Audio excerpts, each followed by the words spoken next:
Bom dia Brasil, boa tarde Cornélio.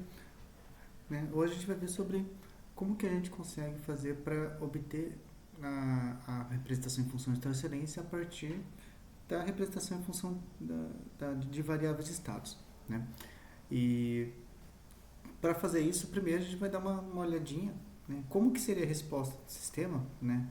A solução aqui das equações de estado, quando a gente tem a entrada não nula, que até então nos vídeos anteriores a gente considerou que x era igual a zero e fez simplesmente a sua resolução de v ponto igual a v, que aparecer a exponencial de matriz. No caso, quando eu tenho a entrada aqui junto, então vamos colocar aqui a equação de saída também, né? cv mais dx. Então, quando eu tenho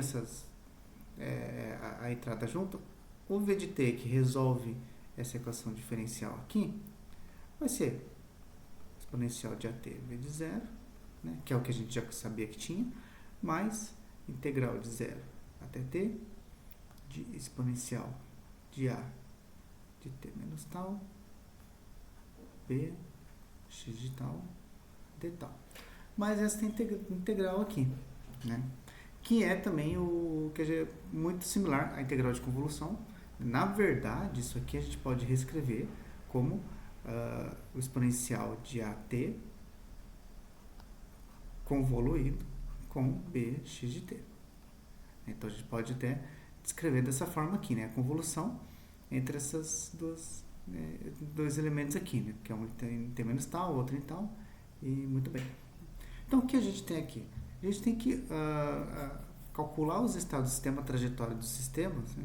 A gente consegue separar em duas partes. Uma entrada, que é as condições iniciais não nulas, e a entrada nula, né? Isso aqui a gente chama de resposta à entrada nula, né? Entrada nula. E aqui, essa é uma parte que a gente chama de resposta às condições iniciais nulas, né? E entrada não nula, supondo que as condições iniciais fossem zero, né? E as entradas fossem não nulas.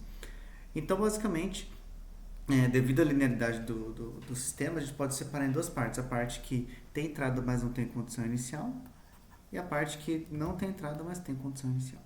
Okay? E fazer esse cálculo aqui, a gente conseguiria fazer, na verdade, que a gente já sabe calcular a exponencial de matriz, a gente sabe calcular essa integral de convolução, dada um x conhecido, né? Supondo que x é, sei lá, um degrau, uma exponencial, sei lá, né? E fazer esse cálculo aqui.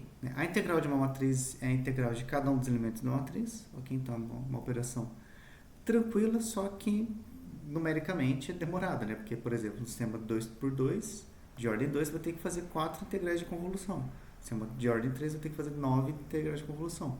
Então o problema é quadrático, né? É complicado.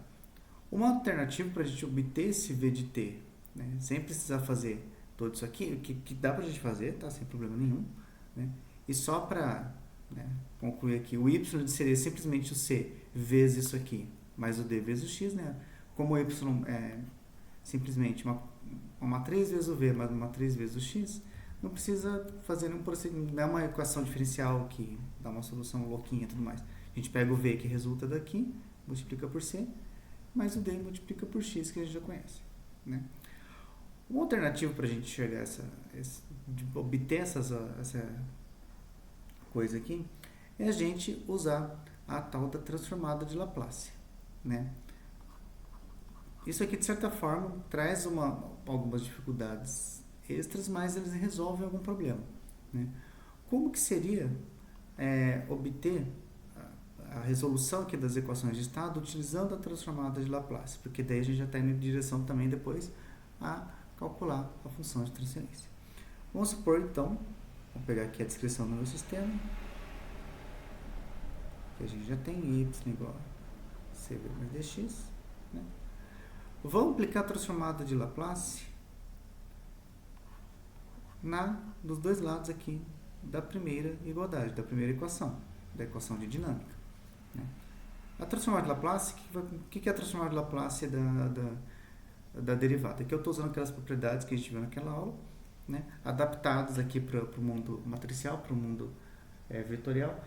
A transformada de Laplace, né, só para constar aqui, do vetor v1, v2, etc., né, é simplesmente transformada de Laplace simplesmente transformar de Laplace de cada um dos elementos. Tá? Sem segredos aqui, beleza? Então, transformar de Laplace de V ponto é S vezes Vzão de S menos Vzinho de zero, porque aqui eu estou supondo condições iniciais, então preciso usar aquela transformada da derivada com o degrau, que vai ser igual a A vezes V de S mais o B vezes G de S. Como A e B são constantes, matriz dinâmica, matriz de entrada, né? Então, transformado Vzinho a Vzão, transformado de Xzinho a Xzão. Né? Obtendo, quer dizer, deixando aqui o V de S, tudo que tem V de S para o lado esquerdo e tudo que não tem V de S para o lado direito, V de X de S, né? Então, aqui eu tenho, vou deixar em evidência o V de S aqui, então aqui fica S vezes identidade, porque S é um escalar, então quando a gente deixa em evidência, a gente tem que se preocupar com essa questão da dimensão aqui, igual a V de zero, mais o B X de S. Né? Portanto, V de S, jogando isso aqui, isso aqui é uma matriz, tá? Uma matriz parametrizada em S, mas é uma matriz. Então, para isolar o V de S, eu vou jogar ele invertendo para o outro lado. Tá? Matriz a gente não divide, matriz a gente inverte. Né? E quando a gente inverte, joga invertendo para o outro lado, digamos assim, a gente tem que se preocupar com a ordem em que a inversão ocorre. Se ela ocorre do lado esquerdo ou do lado direito das coisas. Como a matriz aqui está no lado esquerdo, eu vou inverter também pelo lado esquerdo. Ou a gente pode até enxergar como se eu multiplicasse dos dois lados, a esquerda, pelo inverso dessa matriz. Né? Porque daí aqui vai dar a identidade, né? E aqui vai ficar o produto da matriz. Né? No final das contas, então, eu tenho que V de S, vai ser SI menos A inversa V de zero, mais SI menos A menos 1, B, X de S. Né? Então, a maneira de calcular os estados é eu calculando esse V de S que vai estar aqui, que vão ser várias transformadas de Laplace. Transformada de Laplace vai ser uma coisa, vai dar um vetor como esse aqui, transformada de Laplace do V1, transformada de Laplace do V2, e aí eu posso fazer a transformada inversa de cada um dos elementos. Né? Então, assim, trouxe uma dificuldade, porque eu vou ter que fazer N transformadas inversas, só que evita fazer o cálculo da exponencial da matriz, o cálculo da convolução. Então, é uma alternativa. Ok? E uma coisa que é interessante é, vamos comparar essa expressão com a expressão que a gente obteve lá em cima. Lá em cima a gente tinha obtido essa expressão aqui. Aqui eu já coloquei em termos de convolução, tá? Para ficar mais evidente algumas coisas. E olha que interessante, se eu pegar essa expressão aqui e fizer a transformada de Laplace, eu tenho que obter a expressão que está aqui, né? Então, olha só, quando eu faço a transformada do exponencial de AT, então eu tenho esse cara aqui, né? Que faz muito sentido, olha que interessante. A transformada de Laplace de exponencial de AT, de fato, ela é SI menos A menos 1. Né? Olha só que legal. Né? Quando a gente compara lá com a exponencial, com a transformada de Laplace do escalar, que a gente já conhece, né? Que é 1 sobre S menos A, né? Que é uma outra maneira de escrever S menos A menos 1. Mind blowing, né? Nossa, isso aqui é excelente, maravilhoso. Então, uma outra alternativa para o cálculo de exponencial de matriz é você primeiro calcular S menos A menos 1, fazer a transformada inversa, que você vai ter exponencial de matriz. Ok? Por exemplo, né? Só para dar um exemplozinho aqui. Então, vamos supor que eu tenho A, que é 0, 1, menos 2, menos 3. Né? O que seria o SI menos A menos 1? Vai ser S menos 1, 2, S mais 3, menos 1, a inversa dessa matriz, tá? E a inversa de uma matriz 2 por 2, a inversa de uma matriz tem todas aquelas expressões da matriz cofatora, né, que é a transposta da junta e tudo mais. Né? Quando é 2 por 2, ela é até que direto fazer a inversa. Se eu tenho uma matriz 2 por 2 aqui, a inversa dela vai ser 1 sobre o determinante, que é AD menos BC. Né? Aqui, vou colocar menos BC. aqui é uma matriz que eu troco de posição os elementos da diagonal principal, então troco de posição os elementos da diagonal principal, e troco de sinal os elementos da diagonal secundária. Então, a inversa de uma matriz 2×2, a gente pode usar essa expressãozinha aqui para obter. Beleza? Portanto, a inversa dessa matriz aqui vai ser 1 sobre o determinante, que é S, que multiplica S mais 3, mais 2. Né? Na matriz que eu troco de posição os elementos da diagonal principal, troco de sinal os elementos da diagonal secundária. Okay? Isso aqui, né, são 4 transformadas de Laplace. S mais 3 sobre S, que multiplica S mais 3, mais 2, 1 sobre S, S mais 3, mais 2. Eu estou pegando essa constante e multiplicando por todos os elementos dentro da matriz. Então, se a gente fizer mais 3, mais 2, né? Se a gente fizer essas 4 transformadas inversas, né, eu vou obter a exponencial de matriz. Ok? Então, e a gente pode até comparar com a exponencial que a gente já obteve anteriormente para fazer isso aqui. Então, uma outra alternativa para obter a exponencial de matriz. A gente não consegue obter funções genéricas de matriz, mas a gente consegue obter a exponencial. Tranquilo, uma outra alternativa para essa obtenção. Okay? E fazendo a transformada de Laplace aqui, a transformada da convolução é um produto das transformadas. Olha só como tudo faz sentido, né? Como tudo se junta ali. Né? Muito legal. Então, uma alternativa aqui para calcular o V de S. E aí a saída, como eu tenho que y é igual a CV mais dx, né? Aplicando a transformada ali, eu tenho que y de S vai ser igual a C vezes V de S, mais o D vezes X de S. E aí eu posso aplicar o V de S que eu calculei aqui. Então, a saída do meu sistema vai ser igual a C vezes SI menos A menos 1 V de 0, mais C, né, que é C vezes o V aqui, né, que multiplica SI menos A menos 1 BX de S, mais o DX de S. Então, é C vezes V, mais o D vezes X. Beleza? Então, aqui, a gente consegue computar a saída de um sistema, dado uma entrada e dado suas condições iniciais. Ok? Então, é assim que a gente faz por transformada de Laplace. Muito bem. E como que a gente pode, então, utilizar esse resultado para obter a função de transferência de um sistema? Bom, para obter a função de transferência, vamos lembrar de duas coisas. Primeira coisa, a função de transferência, ela é a razão da saída sobre a entrada. Uma relação entrada e saída aqui. Muito bem. E quando a gente trabalha com função de transferência, o que a gente tem como hipótese? Que as condições iniciais são nulas, que o sistema inicialmente está em repouso. Então, a gente pressupõe que V de 0 seja igual a 0. Tá? Então, eu vou usar isso aqui para obter a função de transferência a partir desta expressão. Né? Então, para obter a função de transferência, eu vou supor que V de 0 é igual a 0. Então, vou ter que y de S vai ser igual a C, SI menos A. Então, cortei isso aqui, né? Zerou isso aqui, né? B mais D. E eu já deixei o X de S em evidência aqui. Então, o que seria a função de transferência? H de S. Eu jogo o X aqui para baixo. Né? Vai ser Y de S sobre X de S. Que vai ser C, SI menos A menos 1 vezes B mais D. É assim que a gente obtém funções de transferência a partir de equações de estado. Ok? E aí, se eu quiser obter a resposta em impulso, eu faço transformada inversa e assim sucessivamente. Então, a gente usa essa expressão aqui. Beleza?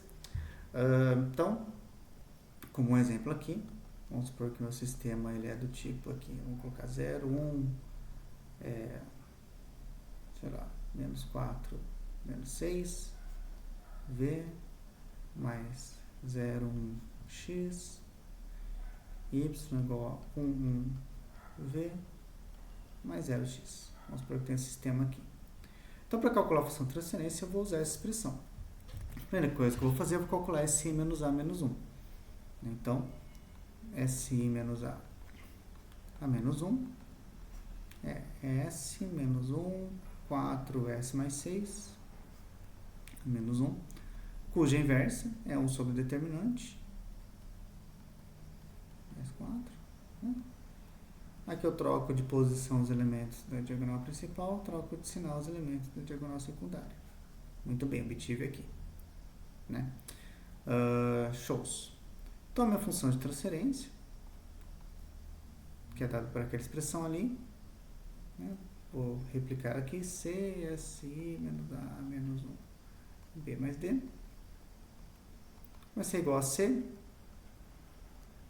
vezes SI menos A menos 1, sobre S mais 6, mais 4. Multiplica S mais 6, 1 menos 4S, vezes B, que é 0, 1, mais D, que é 0. Né? Isso aqui, esse trechinho é um escalar, então eu posso colocar onde eu quiser aqui nessa equação. Eu vou colocar aqui vou até deixar assim, S quadrado mais 6S mais 4, de 1, 1. E agora eu vou fazer esse produto dessa matriz com esse vetor, que vai ser esse vezes esse mais esse vezes esse, vai ser 1, e aqui S. Agora fazendo esse produto, dá S mais 1 aqui, né, que é S 1 mais S, né, na verdade, mas ok, dividido por S quadrado mais 6S mais 4. Né? Muito bem. Então tá aqui o negocinho. Beleza? Shows. Então a gente aprendeu agora a passar, né, da representação de variáveis de estado de sistema para a representação em funções de transferência. Ok? E se eu quisesse fazer o passo contrário, passar de função de transferência para equações de estado? A gente já aprendeu a fazer isso, mas de maneira implícita. Né?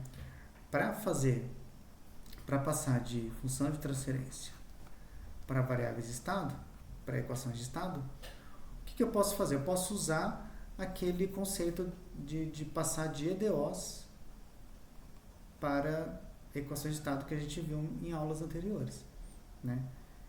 Então, vamos até pegar esse exemplo aqui. Vamos supor que tem essa função de transferência, S quadrado mais 6S mais 4, né? Que é y de S sobre x de S. Né? Se eu fizer os produtos cruzados, eu vou ter que isso aqui é S quadrado mais 6S mais 4, y de S, igual a S mais 1, x de S. Portanto, a EDO que governa essa equação aqui é P quadrado mais 6P mais 4, y de T, igual a P mais 1, x de T. Né? A gente viu com mais detalhes daqui para cá, né?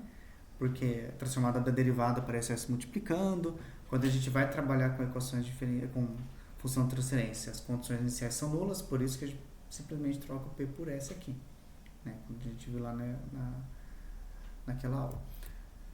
Então, a gente até pode fazer de maneira mais direta. Né? Tipo, a gente pode, depois de treinar um pouquinho, a gente consegue ver direto aqui da função de transferência. Então, usando os conceitos que a gente viu lá naquela aula, né, é um caso que é um sistema estritamente próprio, que o grau desse polinômio é menor do que o grau desse polinômio. Ok?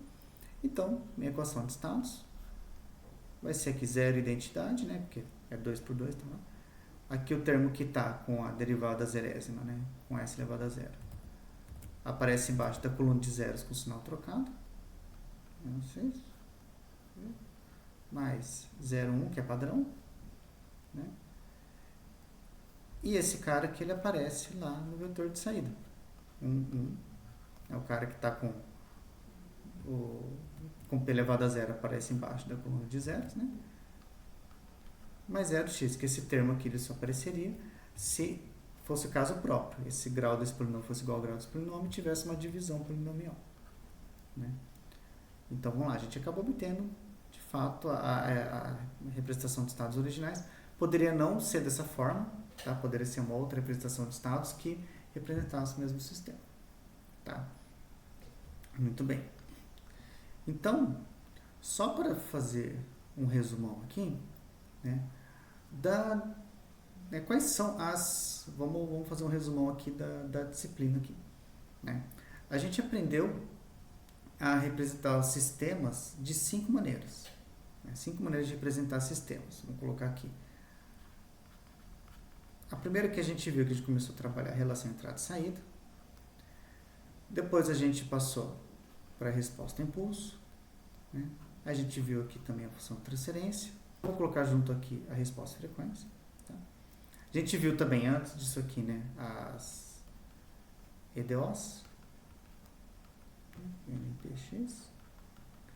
E agora a gente viu V ponto igual a V mais VX, representações de estado. Né? Então, se um sistema for genérico, né, a gente viu essa primeira representação aqui, que a gente usou ela para classificar o sistema em 5 categorias lá, né, linearidade, variação de tempo, causalidade, memória e bipoestabilidade. E depois a gente supôs, então daqui para cá, a gente está supondo que o sistema é linear invariante no tempo para ter essas 4 representações. Tá? Essas 2 representações aqui especificamente, elas podem ser adaptadas caso o sistema não seja linear ou caso seja variante no tempo, né? Que daí isso é coisa um pouquinho lá mais avançada, né? Eu não vou tratar aqui. No caso de ser variante no tempo, porém ele ser linear, até existe resposta impulso associada, né? E resposta em frequência, só que dela depende de quando o impulso é aplicado, então é uma função diferente. E no caso de ser não linear, não posso usar essas 2 representações, elas não me dizem nada sobre o sistema. Né? Como que a gente passa de uma coisa para outra? Né? A resposta impulso é a saída do sistema, né? Quando eu aplico o impulso unitário na entrada. Se eu aplico a transformada de Laplace, eu obtenho a função de transferência. E se eu aplico a transformada de Fourier, basicamente eu tenho a resposta frequência. Né? Tá aqui. A gente aprendeu, agora a gente acabou de ver, literalmente agora aqui, né, como que a gente passaria de uma função de transferência para equações diferenciais, né, que é você isolar aqui o yx e trocar o s por p, né, e a gente consegue fazer o caminho oposto também para passar de um para o outro, né, trocar o p por s, eu vou fazer, né, com esse mnemônicozinho aqui, né. Daqui para cá, tipo, é a transformada inversa de Laplace, né? A gente consegue calcular. A gente aprendeu também como que a gente, a partir da equação diferencial, a gente obtém a resposta a impulso, que a gente faz os procedimentos lá de condições iniciais nulas, né? Acha a resposta ao degrau, y u de t, e deriva para obter a resposta a impulso, né? A gente obtém dessa forma aqui. Muito bem. Para a gente obter, a gente viu agora também como que a gente faz para obter a gente viu agora não, a gente viu nas aulas anteriores, equações diferenciais, obter aqui as equações de estado. A gente viu também agora como que das equações de estado a gente obtém a função de transferência, que é fazendo aquela expressão b mais d, né? E a gente agora sabe também como que a gente obtém de função de transferência para equações de estado, né? Que é esse procedimento que a gente acabou de ver por último, né? Que é muito ligado à maneira que a gente obtém de equações diferenciais para variáveis de estado. Né? Então vejam que e eu conseguiria obter a relação entrada e saída a partir da resposta a impulso, simplesmente fazendo y, né, como a convolução da entrada com a sua resposta a impulso. Daqui eu já conseguiria fazer também, obter, se eu souber a resposta a impulso, eu consigo obter a expressão a partir dessa coisinha aqui.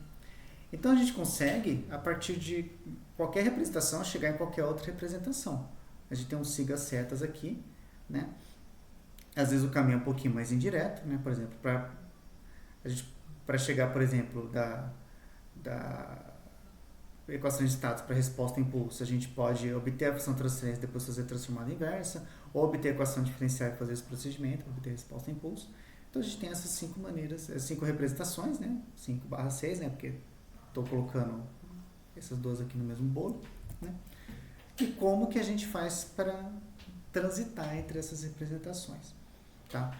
Algumas delas podem ser mais interessantes do que outras, dependendo do contexto. Então, conhecendo os vários tipos de representação, é interessante conhecer as potencialidades, as fraquezas de cada uma, né? Para a gente poder trabalhar lá na frente com o controle. Né? Em geral, o controle se divide em duas vertentes principais. Né? O controle clássico aqui, que normalmente se usam funções de transferência para fazer todas as operações, para fazer a síntese dos controladores. Né? Recebe esse nome na literatura de controle clássico, não quer dizer necessariamente que é antigo, mas que todas as técnicas...